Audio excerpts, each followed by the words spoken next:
Are we on? Yes? Okay. Good afternoon, everyone. Hope everyone's staying safe and well. Welcome to our pre-match press conference for our game against Manchester City tomorrow. As always, we'll start with broadcast questions and we'll begin with Sky. Just a reminder, no live posting, streaming of press conference, and the Daily's briefing afterwards is embargoed until 10:30 this evening. Gary, I'm coming to you. I'm going to unmute Simon. Thank you, Simon. Hello, Jose. Thank you for your time. Can I get some team news, any updates off the back of the game on Wednesday? No new injuries from Wednesday.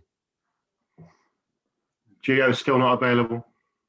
No, not even close. And Gareth? We have a training session in the afternoon to see if he feels ready or not. How is he? Because there seems to be some confusion about him posting a photograph on Instagram saying training went well, but telling the medical staff he wanted to stay with them and not be in the squad for Everton. Well, I hope that the press conference is about the game and not about individuals. But I have to admit that his post was create a need of being addressed, because was a contradiction between the post and the reality. And since the beginning of the season, in relation to everything, I try to be very, very private and try to keep everything indoors. But I felt that I needed to address the situation. Probably the post was not even his responsibility. I don't know, but the post was showing that training session great. So I'm ready, and was totally wrong. So when I was questioned, I had to say the reality of the things, which I repeat for the last time, and I hope that there are no more questions about it, because the situation was exactly the way I told. He was not feeling good. He asked for a scan. He had the scan. The scan didn't show an injury, but his feelings were still there. And coaches and sports science and medical people, we can never go against the feelings, because the players' feelings are much more important than all of us. So he was not ready for the game, and it's as simple as that. If he's ready for tomorrow, he's selected for tomorrow. Obviously, a long, emotional, physically hard game. Finished very late on Wednesday. Not ideal preparation to go to the leaders.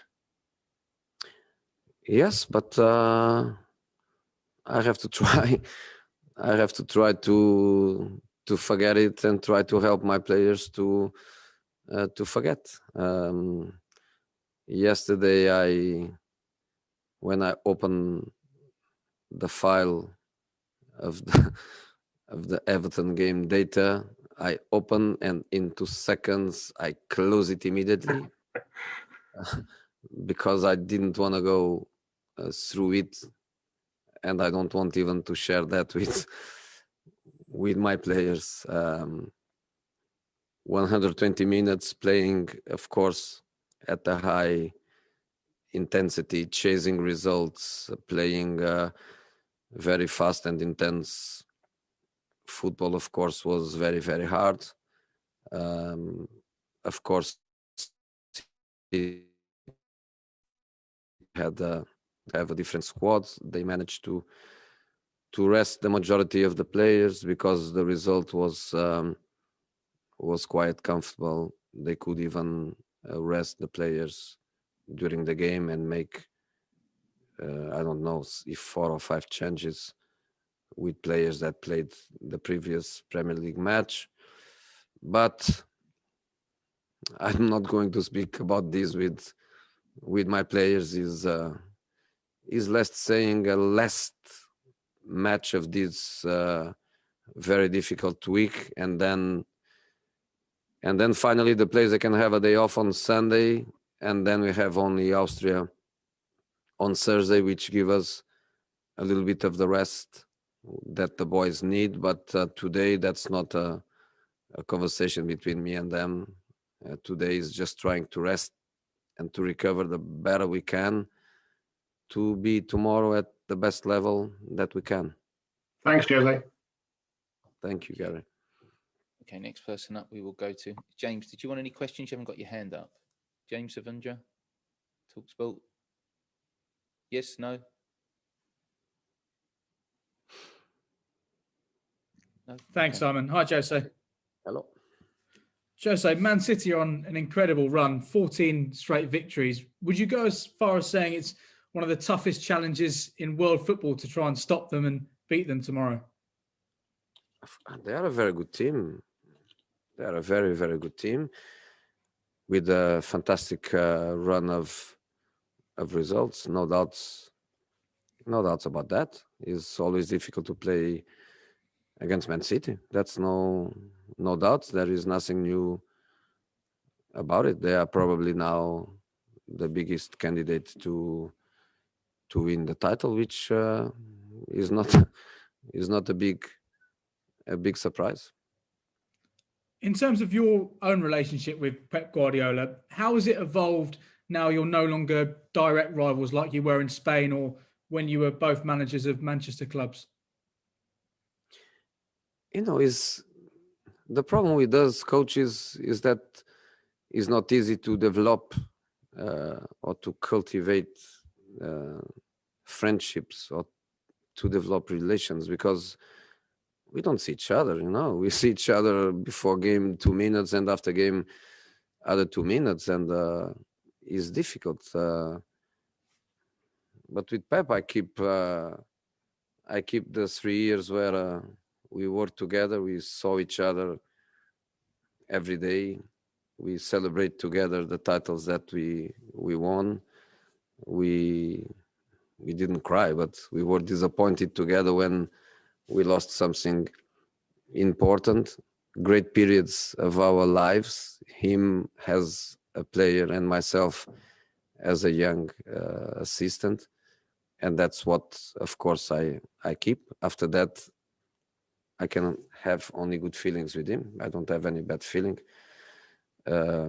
Football matches, football problems, if you want to call them, for me, I'm from the generation where what happens in a football match stays in a football match, and I have only positive feelings and good respect.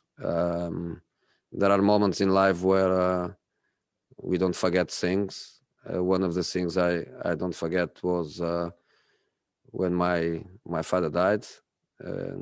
He knew how important my dad was to me, so he had a call. By the way, today would be my dad's birthday. Would be 83 today. And of course, when his mom died, I replied the same way. So there are things that people don't see. We don't need to share. I'm sharing because I have now the opportunity. But I only have good memories of him when we worked together. Just finally from me, Jose, Eric Dyer's missed the last 2 matches. You suggested that he's maybe struggling with confidence at the moment. What are you doing to try and get him back to the levels which he's shown already this season? First of all, let me tell you, because sometimes people can have different perceptions of things, and if I'm not wrong on my stats, since the beginning of the season, Eric started 20 matches. Alderweireld started 19 matches. And Davinson Sanchez started 17 matches.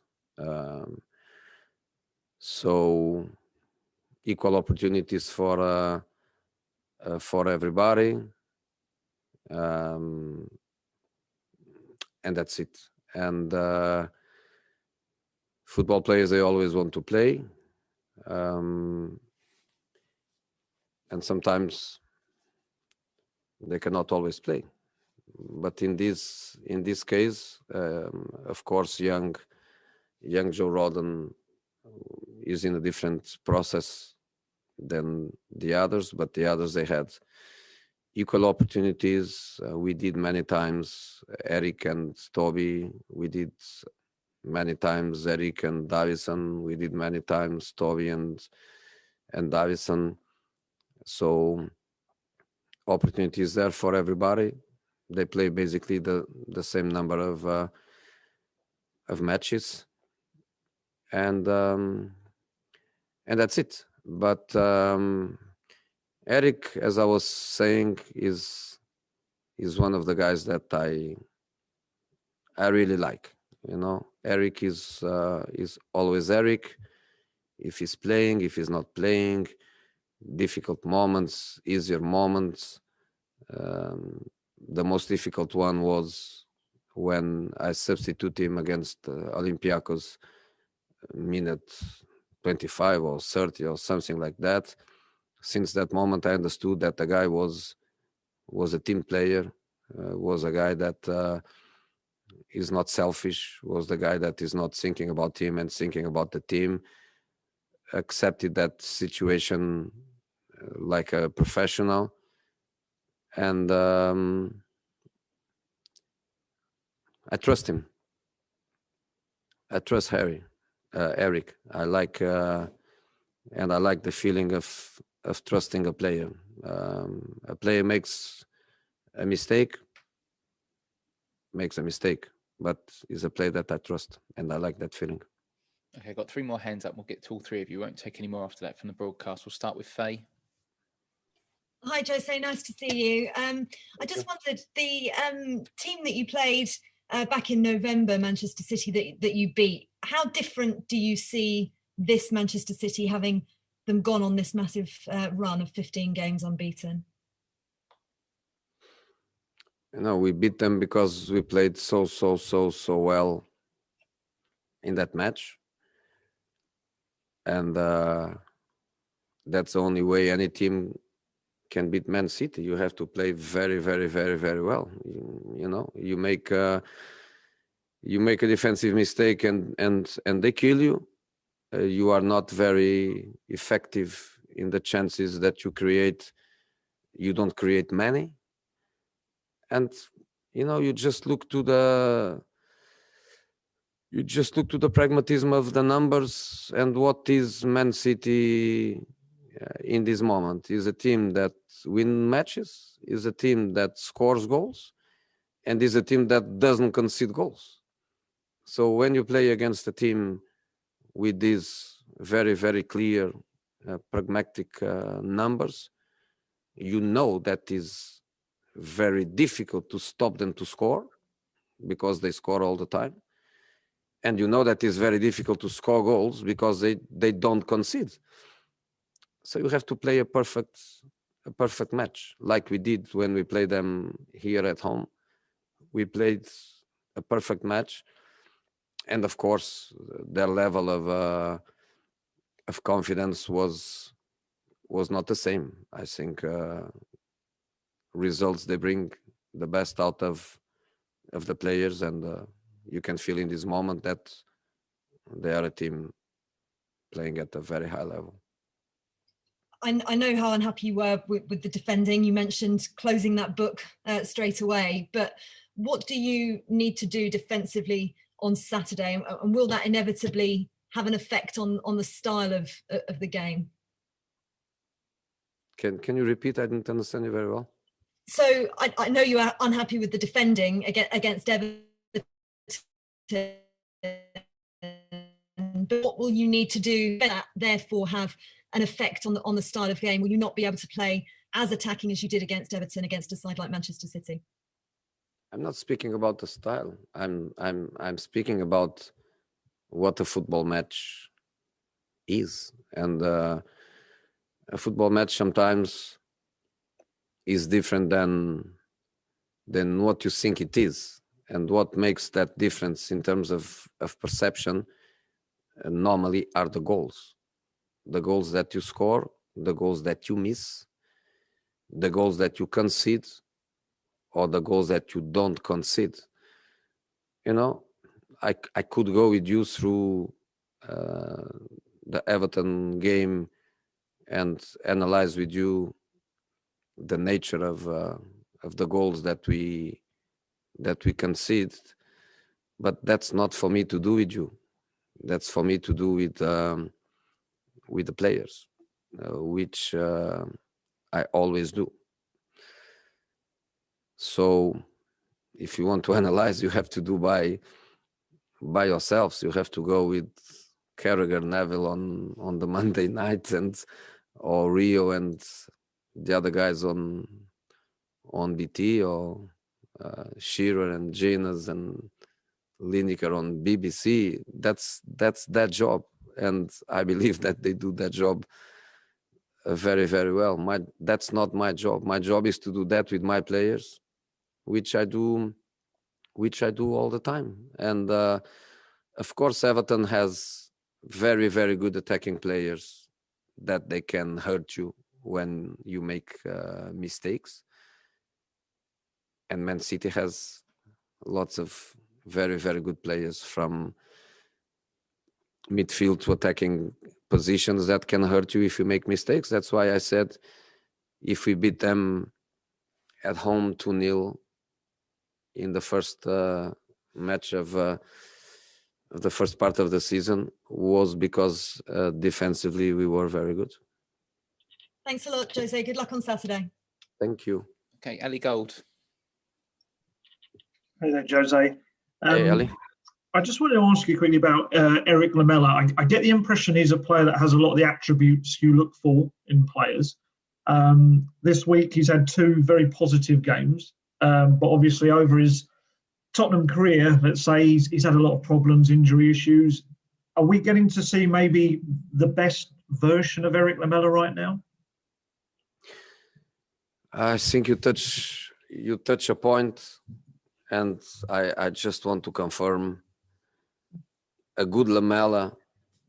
I love. You are right. He's the kind of player that I like very much. And the first thing I like on him is that he wants to play. He wants to assume responsibilities. He never hides. He wants the ball. He's a little bit sometimes chaotic, but is a positive reason to be a little bit chaotic, which is I want to play. I want the ball. If the ball is not arriving to me, I have to arrive to the ball. And I love Coco. Of course, when I arrived, his history of injuries was incredible, negative, was very, very, very, very hard. Let's touch wood. In this moment, is fit. But of course, a player with his history, he played 90 minutes against... did he play 90 minutes against West Brom? I think so. If he didn't, I think he did. And even more now. So let's see. But honestly, I'm going to ask him, can you play again from the start? Because if he feels he can, of course I play him. Talking about fitness, I just want to ask you, Sergio and Harry Kane, are they in a position to start tomorrow, both of them? Yeah, I believe so. Of course, he played 60 minutes or so,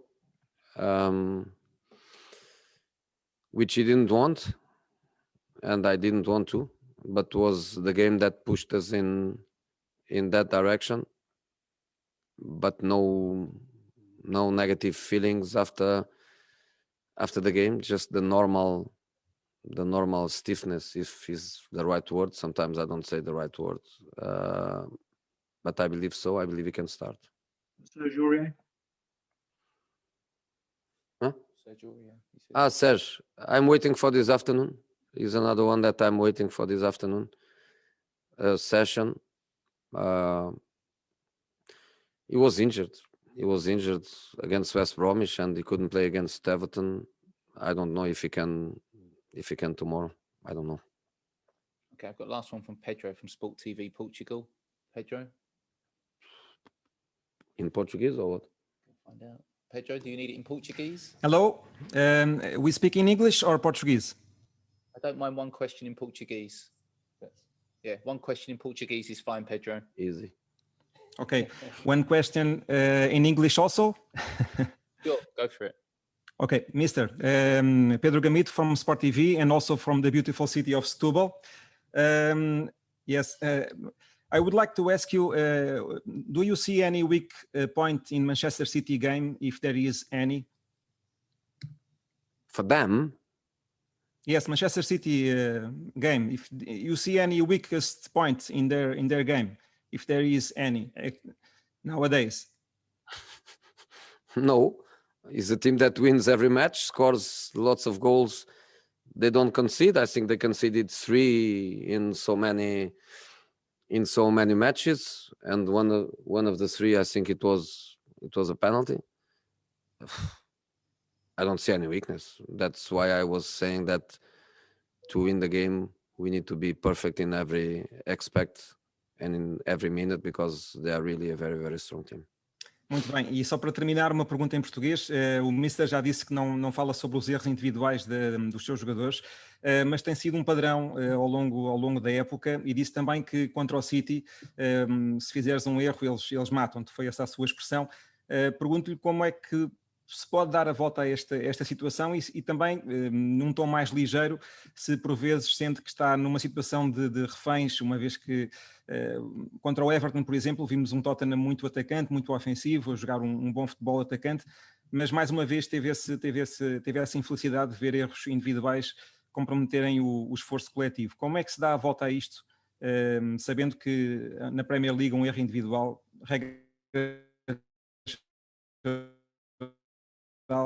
significa gol? O City resolveu esse problema facilmente. E já não digo mais nada, porque vocês sabem como é que eles resolveram o problema deles. Ok, obrigado, Mister. Boa sorte para sábado. Um abraço. Tchau. Sabes como é que foi, não sabes? Estava a tentar perceber. Mas vou discutir aqui com os meus colegas. Resolveram quando foram aí a Lisboa. Ok. Percebido. Okay, thank you very much. That concludes the broadcast part. We'll move on to the written part of the press conference now, which is embargo.